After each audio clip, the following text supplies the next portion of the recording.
Welcome back. Suspended Ekurhuleni Metro Police Department Chief Jabulani Mapieye has told the Madlanga Commission that no action was taken after his reports to the police watchdog IPID about his subordinate Julius Mkhwanazi. Mapieye believes this was because there was a corrupt official assisting Mkhwanazi to stop the outcome of cases. Attempts to discipline Brigadier Mkhwanazi were frustrated by the city manager, Dr. Imoji Mashazi, the HOD Human Resource, that is Linda Plasheka, and HOD Legal Services, that is Advocate Bihare. In fact, these attempts led me to be suspended on numerous occasions, culminating in disciplinary charges for alleged sexual harassment being leveled against me in November 2024. From November 2021, therefore, IPID investigates all conduct of members of EMPD that falls within the terms of Section 28 of the IPID Act. Please continue. Paragraph 90, IPID is currently seized with at least 9 investigations in respect of Ekurhuleni involving crime committed by members of EMPD as far back as 2022.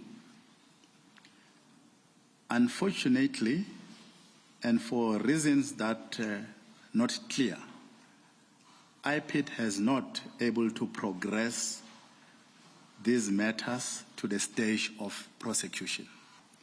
The majority, if not all, of these matters are being investigated by Thulani Makakula at IPID.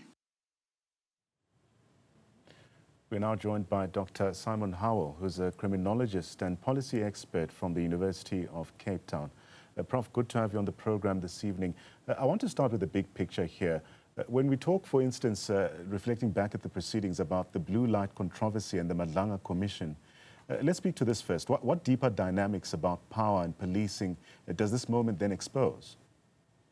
Well, I think we must remember that the blue lights reflect both power and legitimacy, and equally the consent that people give the police to police. And as such, when they are misused, or when there are allegations of misuse or corruption or whatever, what we are essentially saying is that that there's a crisis of the symbolic place of policing in the country, and that the authority which they should draw on and which they should rely on is no longer there or has been used for their own ends. So I mean, there's a deeper concern here, is that the very legitimacy of the police ultimately rests on their power and authority, and if that is undermined, then the question, of course, is, well, can they continue to police in any substantive way? And the Commission is slowly eroding or bringing to light the ways in which organized crime have eroded that legitimacy and undermined their operational capacity to such an extent that they are essentially operating at the servitude of others. Many see corruption as a matter of a few bad actors. From your own research, how does structural power, the way that authority and patronage are distributed, also how they shape or misconduct within Metro Police Services, for instance? I think, I mean, we should remember we have a multi-layered policing framework in which there is national SAPs, and then there are municipal police departments, and of course, I mean, we can't discount those of the private security industry, which is very large. Well, this was originally set up as a means of ensuring accountability through decentralization. I think what it's created in practice is overlapping zones of influence where individuals can utilize the structure within that, or the structural differences between organizations to their own use and to manipulate those for their own ends. So if we see that there's essentially the intersection of politics and law enforcement, especially at the municipal level, precisely because it's at that level that municipal managers and the like may have oversight and may have control to some extent of the police forces. And so, this becomes a really fertile breeding ground for patronage networks in which people can utilize police resources, or police resources are mobilized for their own ends rather than for the greater good of the city or the country as a whole. So the EMPD operates under municipal control, unlike the SAPs, which is national. I want us to crystallize this point. How does that local political link, for instance, then affect accountability and policing culture?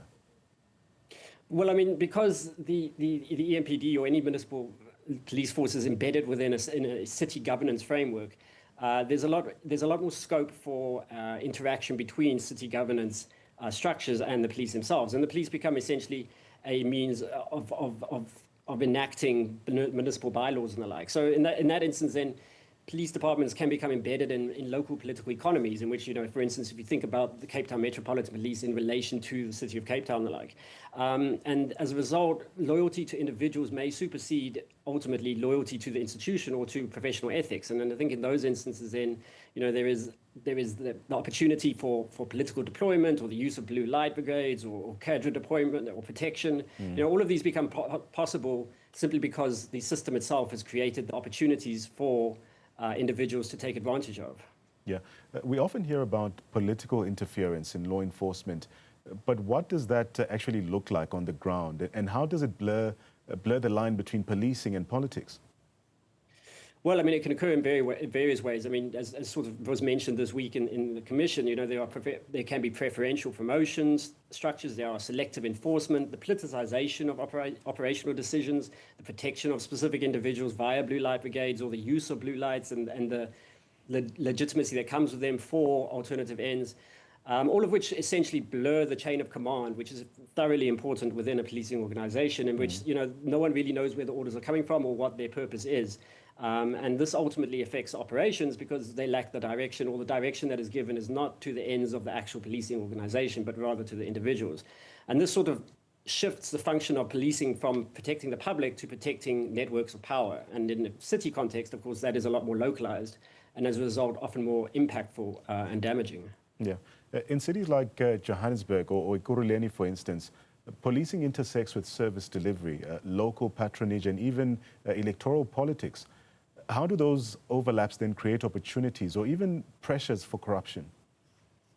Well, I mean, policing is ultimately about legitimacy and power. So, I mean, if you can manipulate or control the police, then you can ultimately use them to your own ends. So whether that be simply in the sense of dishing out blue lights so as that your security company can do security work a lot more easily, or whether it is protecting specific individuals or ensuring that their passage through both the structures of governance and indeed the structures of the city is smoothed out through the protection of the police, all of this provides essentially a cocoon in which those with political ends can utilize the police in furthering those ends with less resistance and with less issues. Essentially, it's all about protection of the networks of power which they employ to meet whichever ends they're trying to seek at the point.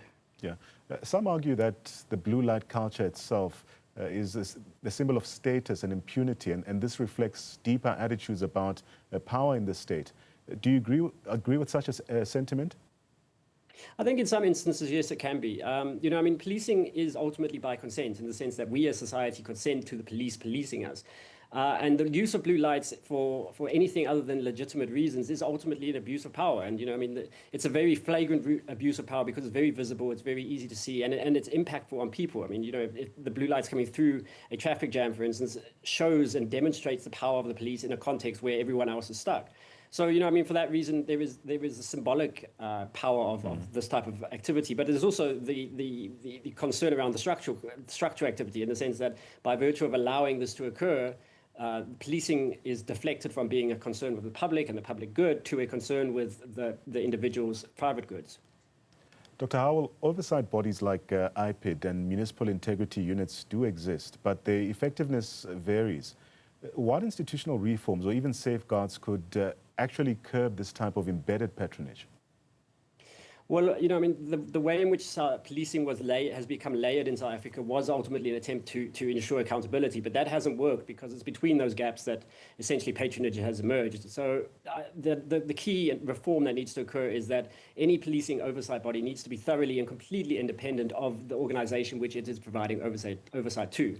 So, for instance, in the case of IPID now is not particularly independent of the police and really requires a reform so as that it can be detached in all form and provide a type of oversight which is legitimate, but which is also powerful and impactful. And I think often, oversight institutions just aren't given the teeth they need to conduct the work they ought to be doing, nor the resources and nor the people to really meet the goals that they're tasked with.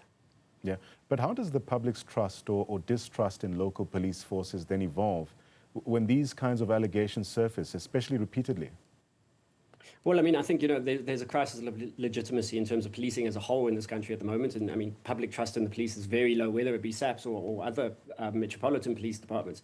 And these type of revelations undermine that trust even further, and also prevent, that they undermine the operational capacity of the police because they can't conduct the operations that they're supposed to as effectively as they can. And, I mean, it's by virtue of trusting relationships with the public that a lot of information and a lot of intelligence is gathered. And without that, and without people willing to talk, then, policing as a whole is undermined and its efficacy is undermined. So ultimately, this is a negative feedback loop in which the lack of public trust creates poorer policing, which reinforces the lack of public trust each time.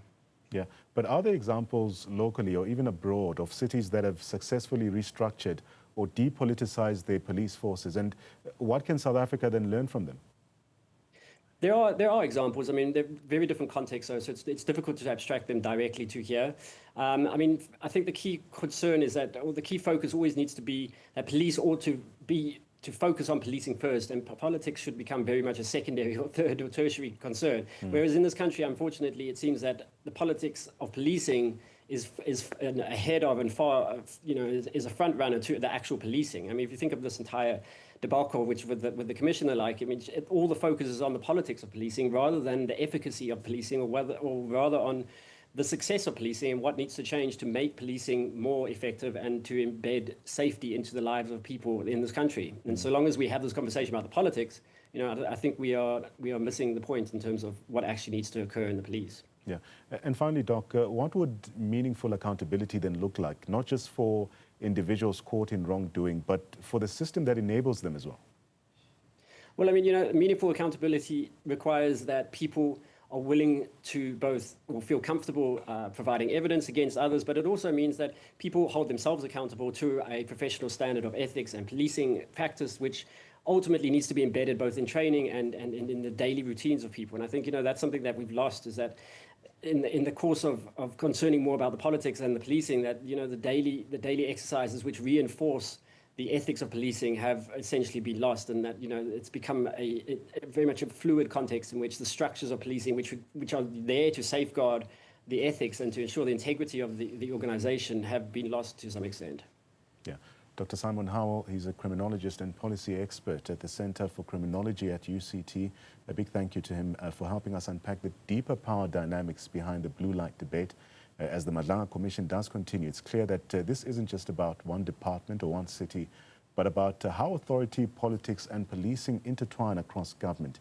We will keep following how these lines of power are drawn and who really commands the blue lights as well.